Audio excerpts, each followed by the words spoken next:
Cuando el orgullo se atribuye la gloria. Y tenemos ahí el versículo importante sobre este tema que vamos a meditarlo y reflexionarlo. Eh, Daniel capítulo 4 versículo 30. Habló el rey y dijo, ¿no es esta la Babilonia que yo edifiqué para casa real con la fuerza de mi poder y para gloria de mi majestad?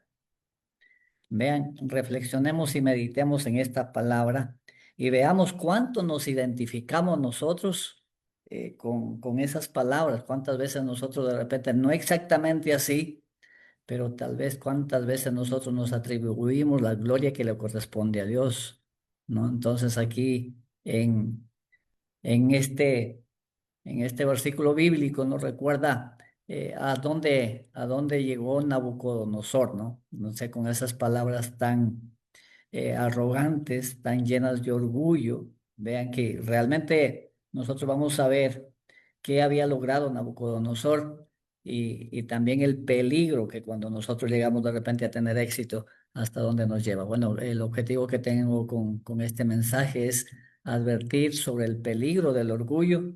Segundo, recordar que toda gloria y honra solo le pertenece a quién? A Dios, ¿verdad? Llamar a la humildad y dependencia total del Señor y mostrar que Dios es soberano sobre reyes, sobre naciones, sobre personas y sobre todo.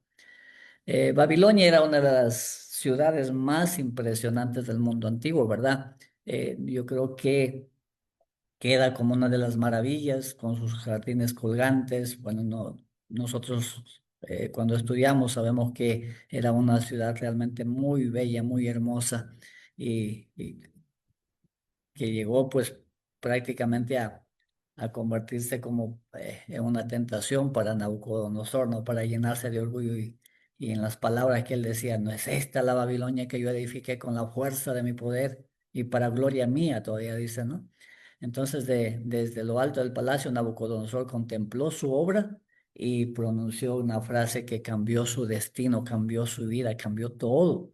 Y vamos a ver hasta dónde lo cambió. Nosotros sabemos la historia, pero vamos a tratar de aplicarlo a nuestra vida, a ver cómo es que nos domina el orgullo. Pues si hay alguien de repente que diga, ay, pero yo no soy orgulloso, ya está totalmente equivocado, porque todos somos orgullosos, unos más que otros. Pero si alguien siente que, bueno, yo no tengo orgullo, repito, está totalmente equivocado y tiene que pedir a Dios para que le abra los ojos y pueda identificar ahí en cuanto de repente le está afectando el orgullo. Eh, no negó con palabras, pero se atribuyó la gloria que solo le pertenece a Dios. Muchas veces nosotros no somos ateos, no, no decimos Dios no existe, nosotros creemos que hay Dios, pero con nuestras palabras negamos a Dios. ¿De qué manera? Cuando nos atribuimos esa gloria que debemos darle a Dios. Yo creo que a todos nos gusta que cuando hacemos algo, ¿no? Cuando hacemos algo nos gusta que nos feliciten, como que reconozcan nuestra obra y ahí ya tenemos un problema. No hacemos algo y queremos que todos, ay, qué bonito que ha hecho, felicitaciones. Ahí estamos contentos, wow, qué alegría, qué contentos nos ponemos cuando nos felicitan por algo. Desde ahí ya hay un problema. Entonces, la palabra de Dios nos advierte que no debemos halagar a las personas por un lado y por otro lado, para que ojalá entendamos nosotros que si yo tengo esa debilidad, que cada vez que hago algo, quiero que me reconozcan, quiero que me feliciten, yo debo pensar en dos cosas. Número uno, que cuando me felicitan, dice la palabra de Dios, es todo lo que recibiré. Si alguien me da un aplauso, bravo, pues, bueno, nosotros no aplaudimos, ¿no? Pero cuando decimos felicitaciones, y entonces cuando realizan lo que yo hice, dice el Señor, eso es todo lo que recibirás. Y ahora yo quiero que reflexionemos. ¿En qué me beneficia el que me halaguen, el que me feliciten? A ver, ¿en qué me beneficia?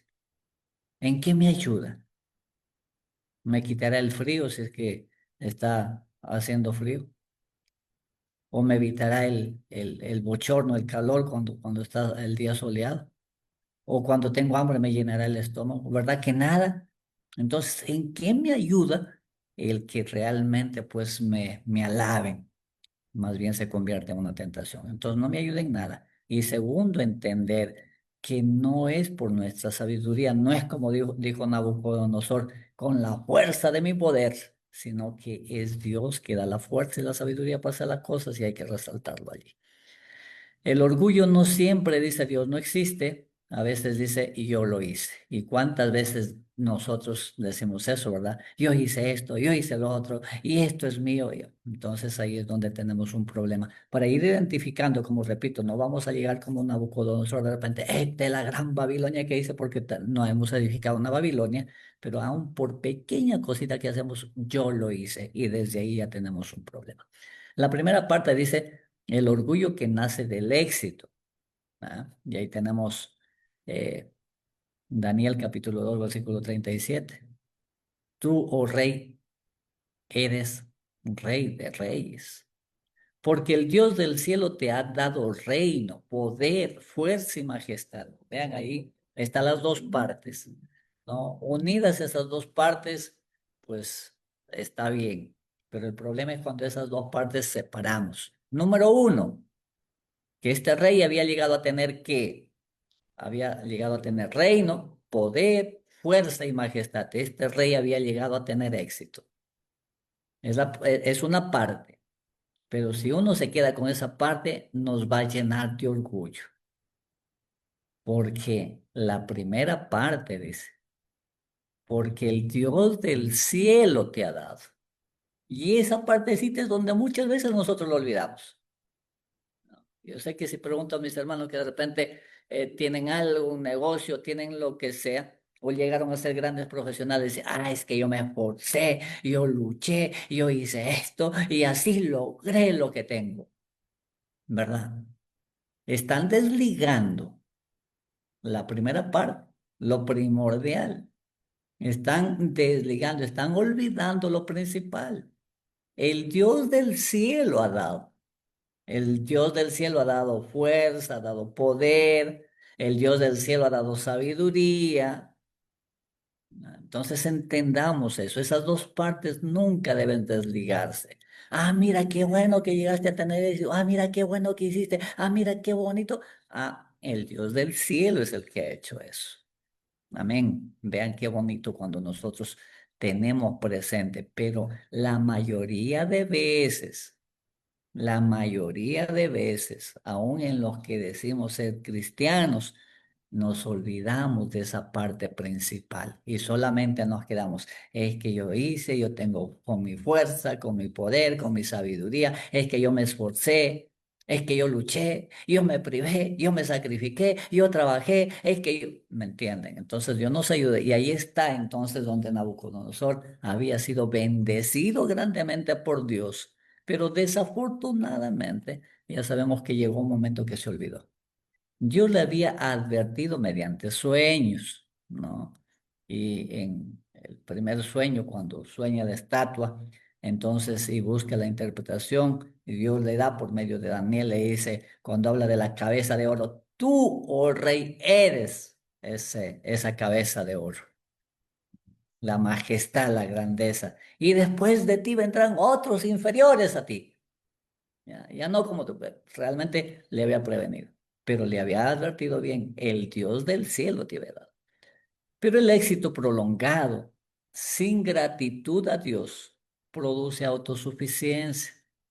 Antes del quebrantamiento, dice la palabra de Dios, es la soberbia. ¿Qué quiere decir este versículo? Que cuando uno llega a la soberbia, cuando uno llega a ser dominado por el orgullo, está pronto a ser quebrantado. No hay más. Cuando el orgullo nos domina, cuando nos ensalzamos, cuando nos gloriamos, cuando nos atribuimos la gloria que no nos corresponde, esa gloria que le corresponde a Dios, debemos tener presente que nuestra destrucción está a las puertas. Eso no hay que olvidarlo. La palabra de Dios ahí es clara. Proverbios 16, 18. Antes del quebrantamiento, antes de la caída, está el ensalzamiento, está la soberbia, está el orgullo. El peligro de olvidar al dador. Nabucodonosor habló en primera persona. Esta es la Babilonia que yo edifiqué con mi poder, para mi majestad, para mi gloria. Vean, todo hablando el yo, ¿no? Entonces, es terrible. Y ahora repito, esta es historia que yo creo que todos lo conocen muy bien. Apliquémosla a nuestra vida. ¿Cuánto yo hay en nuestras palabras? ¿Cuánto yo? ¿No? La verdad. Si meditamos y reflexionamos y reconocemos un poquito, nos vamos a dar cuenta que tal vez en un 90% por lo menos está el yo, es lo que predomina. Y yo hice, yo edifiqué con mi fuerza, con mi poder. Entonces Dios nos ayude, mis hermanos. El orgullo espiritual comienza cuando el yo reemplaza a quién, cuando el yo reemplaza a Dios. Ustedes ahí hablando de, no de Nabucodonosor, hablando de Daniel. eh, y también de José, ¿no? Cuando después, pues, de buscar y de tener un problema en caso de Daniel, cuando ya mandaron a matar a todos los sabios, porque no había quien interprete el sueño, y de pronto Daniel pide tiempo y lo traen a Daniel a Nabucodonosor, ¿tú puedes revelar mi sueño? Entonces, sí, Daniel hubiera estado así como nosotros, sí, yo puedo interpretar tu sueño. Pero qué bonito, ahí hay una lección maravillosa que Daniel no desligó. Daniel tuvo bien en claro la primera parte. No hay ser en esta tierra que pueda revelar al rey su sueño. Pero hay un Dios, vean qué bonito. Y ojalá que cada vez que se trate de nosotros en algo, diga, no yo, es el Señor. Ya, es el Señor, no es yo. No está en mí. Yo no tengo ese poder. Pero hay un Dios, en ese Dios en el que yo confío. Él sí puede hacerlo. Y entonces la cosa cambia. Dios habló por medio del sueño y ahí tenemos a Daniel y advirtió, ¿no? Por medio de Daniel advirtió a Nabucodonosor. Y ahí pueden corroborar en Daniel capítulo 4 versículos 10 al 17 que nos habla del sueño que tuvo Nabucodonosor, ¿no? Y entonces donde vio un árbol grande donde anidaban las aves, ¿no? Donde daba sombra a los animales, pero fue atado con una cadena, lo cortaron, pero le dijeron la raíz queda, permanece, ¿no? Que no desaparezca el árbol. ¿Ya? Entonces, eh, después le da la interpretación y para que ojalá este rey pues, estuviese prevenido y no cayese en eso, ¿no? Dice el Dios dio tiempo para que Nabucodonosor se pueda arrepentir, ¿no? Dios le advirtió, ¿no? Dios no ejecutó un juicio sin advertencia. Y a nosotros, ¿cuántas veces nos advierte el Señor? Nos habla en su palabra un mensaje, otro mensaje, pero desafortunadamente, así como Nabucodonosor, el orgullo es más fuerte y nos hace olvidar todo lo que la palabra de Dios nos ha hablado, todo lo que hemos escuchado, nos olvidamos y desafortunadamente caemos donde no debemos caer. Dios resiste a los soberbios, dice la palabra de Dios. Dios resiste a los soberbios, pero da gracia a los humildes. Tan grande fue la misericordia, el amor de Dios que advirtió a Nabucodonosor y mucho más ahí viene el consejo de Daniel, ¿no? Consejo de humildad para este rey que él estaba dominando el orgullo y le dice, por tanto, oh rey, acepta mi consejo. Tus pecados redime con justicia y tus iniquidades haciendo misericordias para con los oprimidos, pues tal vez será eso una prolongación de tu tranquilidad. Después que le advierte, después que le hace ver lo que vendría si sigue con el orgullo, entonces un consejo importantísimo para que tu tranquilidad se prolongue, pues acepta el consejo. Redime tus pecados, busca el perdón de Dios, haz justicia, haz misericordia, ayuda a los oprimidos. Él tenía un puesto importantísimo donde todas las personas estaban bajo su autoridad y le hace una advertencia que no oprima a las personas. Entonces, el consejo para nosotros es el mismo. que tengamos cuidado, que no sigamos con ese orgullo, que busquemos con humildad al Señor, que reconozcamos nuestros pecados, que reconozcamos que somos pecadores. ¿Qué importancia tiene que yo reconozca que soy pecador? No voy a juzgar a los demás. Cuando yo me olvido que soy pecador, entonces voy a estar siempre para señalar, mira eso, mira esto, y voy a estar siempre para acusar y señalar. Es triste que aún en la iglesia hayamos personas que estamos prestos a señalar, a juzgar. Es porque nos olvidamos lo que nosotros somos. Cuando nosotros tenemos presente cuán pecadores somos, entonces vamos a evitar, cuando vamos a querer señalar, pero yo también, entonces me voy a limitar. Está bien cuando tenemos responsabilidad, donde tenemos que hacer ver las faltas para que se corrijan, hay que hacerlo, tampoco hay que pasar por alto, pero no debemos estar para juzgar, para criticar o para condenar. Debemos estar para amonestar, hacer ver las faltas a los hermanos para que se restablezcan y se restauren. Ese es el propósito. Dios siempre advierte antes de juzgar. El problema no fue la ignorancia para Nabucodonosor porque fue advertido. El problema fue ¿cuál? El orgullo que le dominó. El problema fue ese gran orgullo que le llevó a dominar a tal punto a él. Cuando Dios humilla al que se exalta, el juicio fue de inmediato. ¿Qué dice Daniel 4:31? Aún estaba la palabra en la boca del rey. No había terminado de hablar. Bien. Entonces, inmediatamente, cuando lo llevó a la cima de su orgullo, Dios actuó inmediatamente. Ahora, ¿por qué Dios actuó inmediatamente? Vean que en esto hay que tener cuidado. Hay personas que sufren un accidente al instante, no les da tiempo a nada. Hay personas que un paro cardíaco no les da tiempo a nada. Hay personas que les da un derrame, no les da tiempo a nada y mueren. Uno puede decir, wow, como que no tuvo tiempo de arrepentirse. Y uno dice, pero ¿por qué? Entonces, ¿por qué esta partecita que he resaltado ahí? ¿Por qué Dios no actuó? ¿Por qué Dios actuó inmediatamente con Nabucodonosor? Dice, aún estaba la palabra en su boca cuando de pronto, ya sabemos qué le pasó. Se convirtió en bestia. No literalmente una bestia ahí, pero perdió la razón. Y cuando nosotros perdemos la razón, llegamos al nivel de los animales inferiores, de las bestias. Está escrito, no es invención. Está escrito en la palabra de Dios que la persona cuando se deja dominar por las facultades inferiores y nubla su conciencia, su razón, su voluntad, llega al nivel de los animales. Está escrito. Entonces, vean. ¿Por qué Dios actuó inmediatamente? Entonces, relacionarlo a nuestro tiempo. Hay personas, como repito, van a ducharse, están en la ducha cuando a un paro cardíaco y ahí murieron. O un derrame a la persona y ahí quedaron. O un accidente que no le dio tiempo a nada y murieron. Pero otras personas no, una enfermedad, un mes, un año. ¿Por qué, en el caso de Nabucodonosor, por qué actuó de inmediato? Porque Nabucodonosor había sido advertido. A Nabucodonosor le aconsejaron, le dijeron, mire, esto te va a suceder porque te estás dejando dominar por el orgullo. Le hablaron, pero desafortunadamente, después de ser advertido, después de ser aconsejado, él siguió en lo mismo, no quiso hacer caso y desafortunadamente vino lo que tenía que venir, lo que Dios ya le había advertido. De rey a bestia,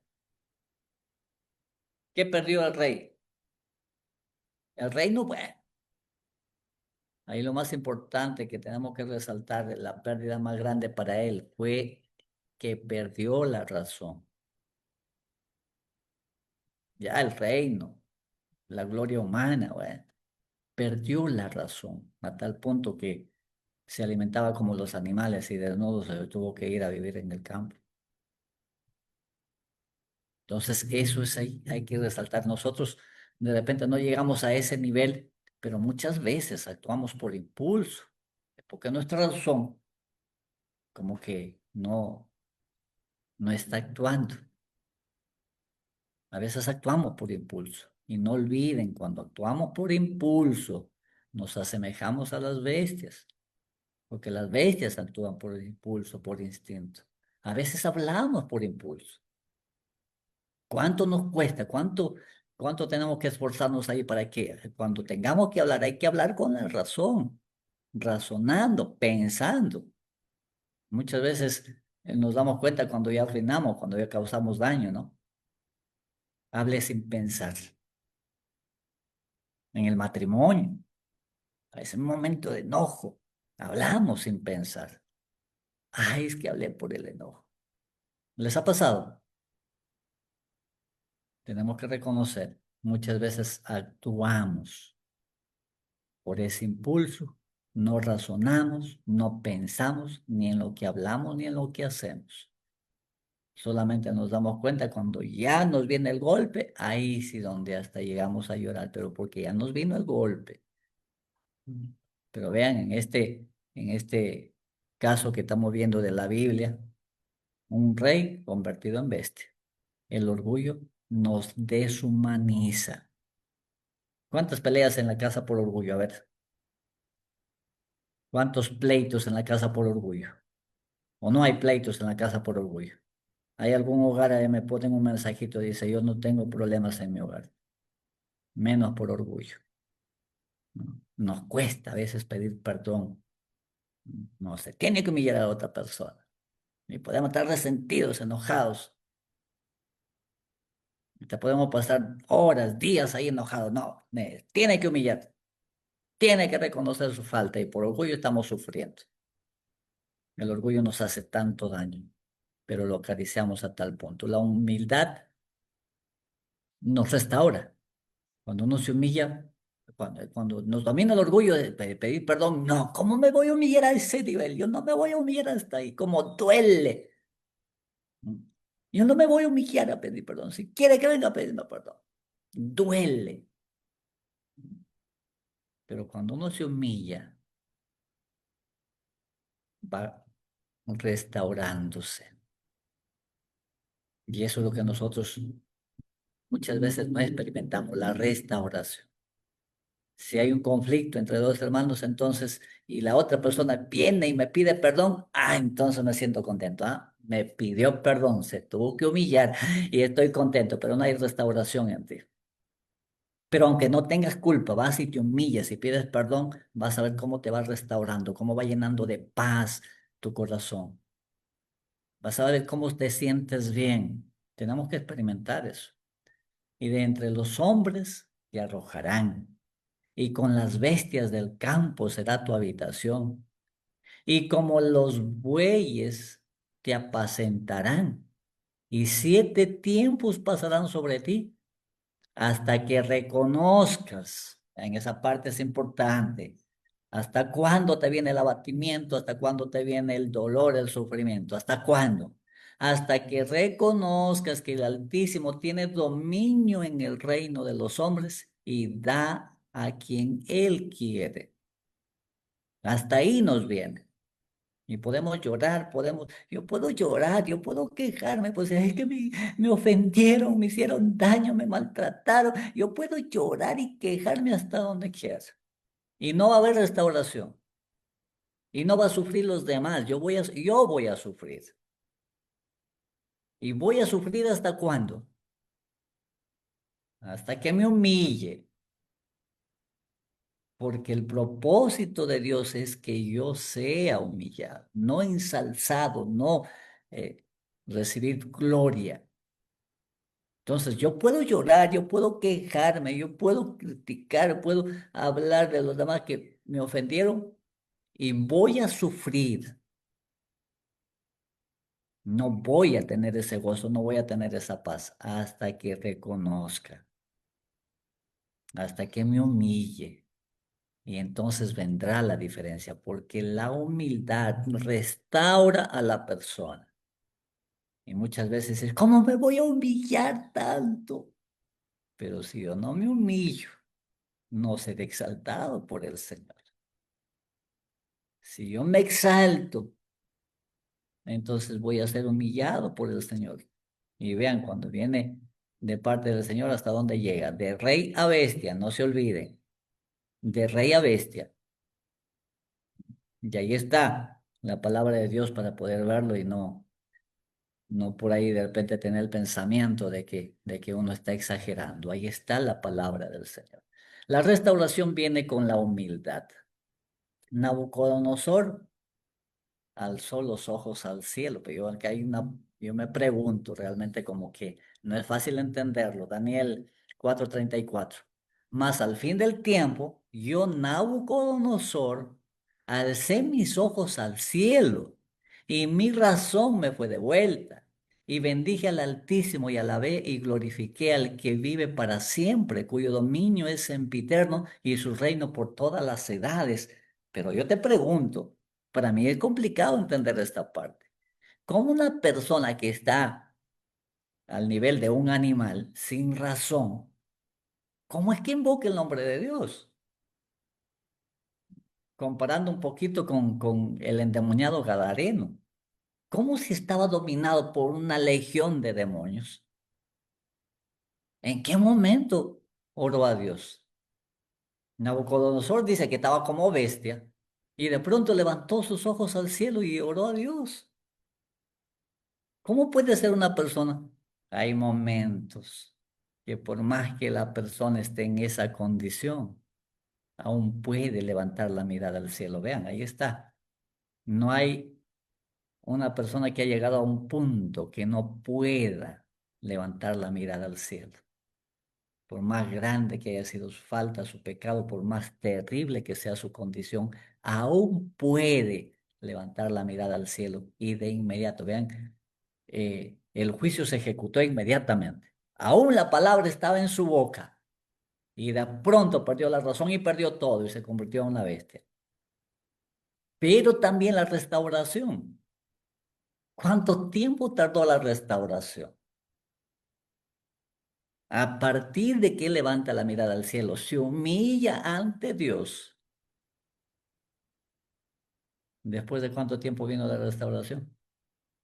Inmediatamente. Qué bonito, ¿eh? Esa es la obra que el Señor hace, pero necesita de nosotros. Que nos humillemos, que levantemos la mirada. No yo, es el Señor. Al fin del tiempo dice, alcé mis ojos al cielo y mi razón me fue de vuelta de inmediato.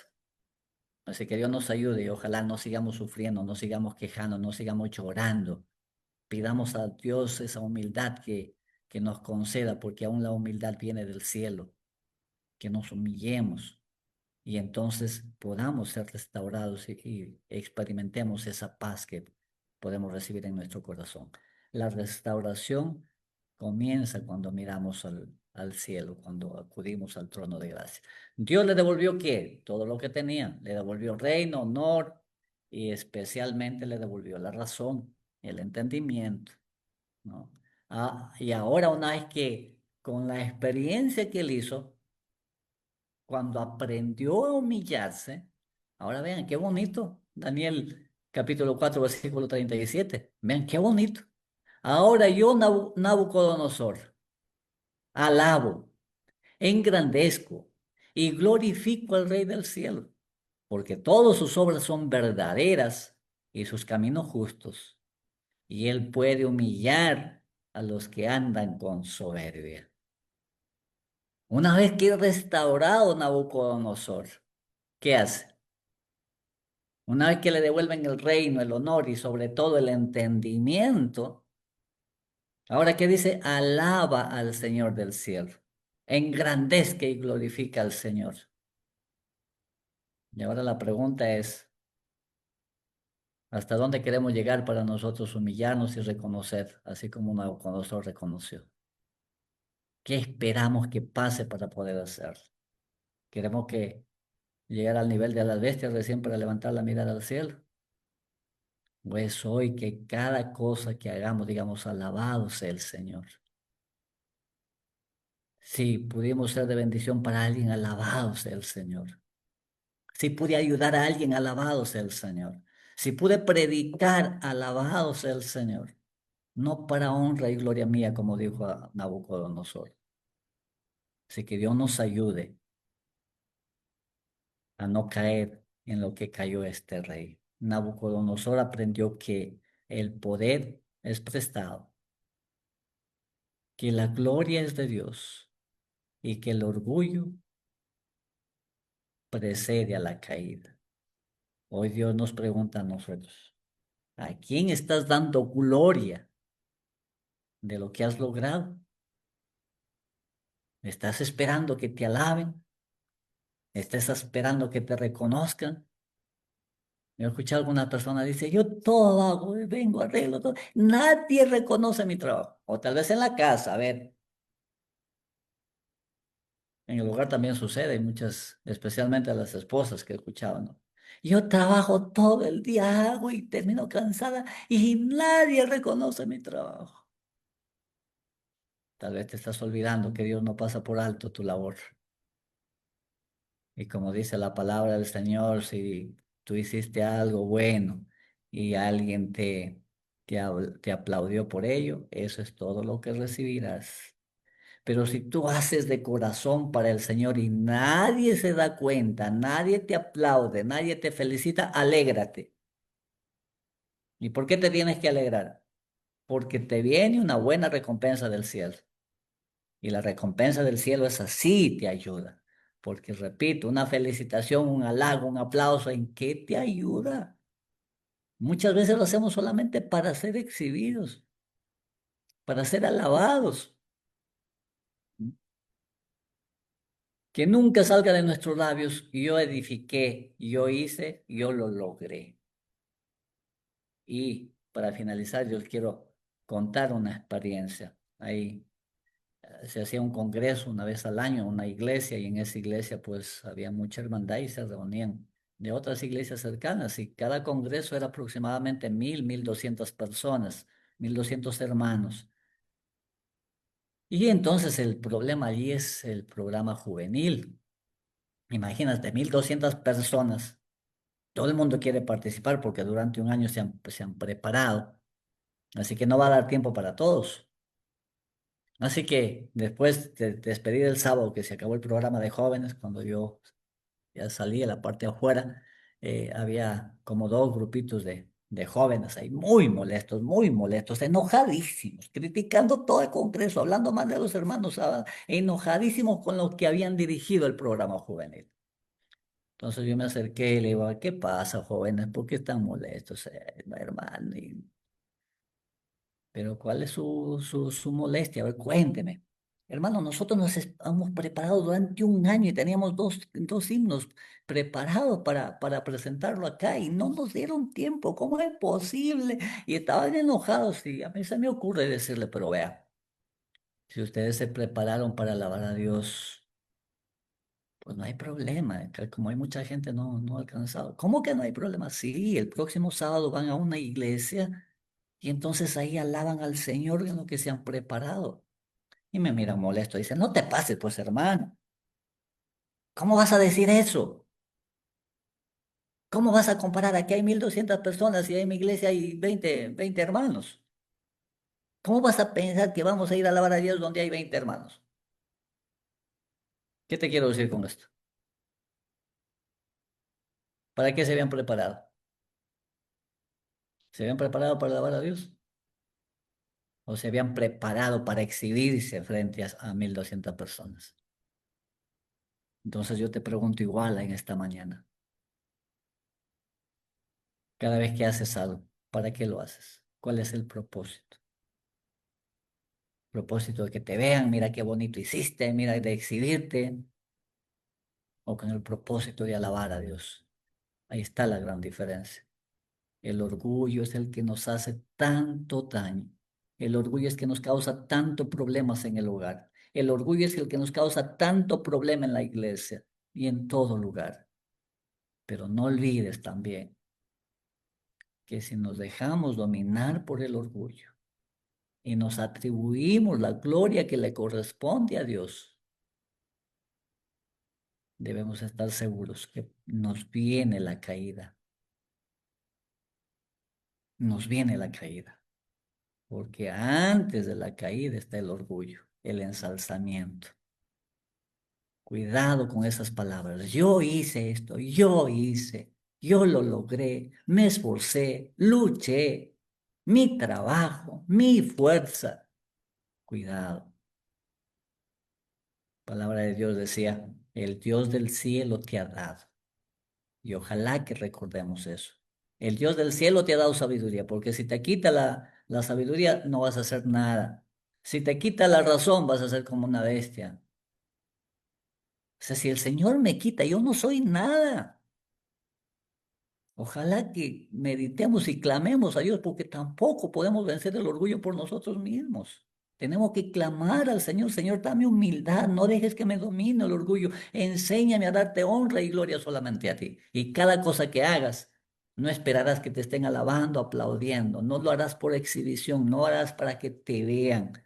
Aún donde nadie te ve, lo vas a hacer con el mismo amor, con el mismo gozo. Así que Dios te bendiga en el nombre de nuestro Señor Jesucristo. Amén.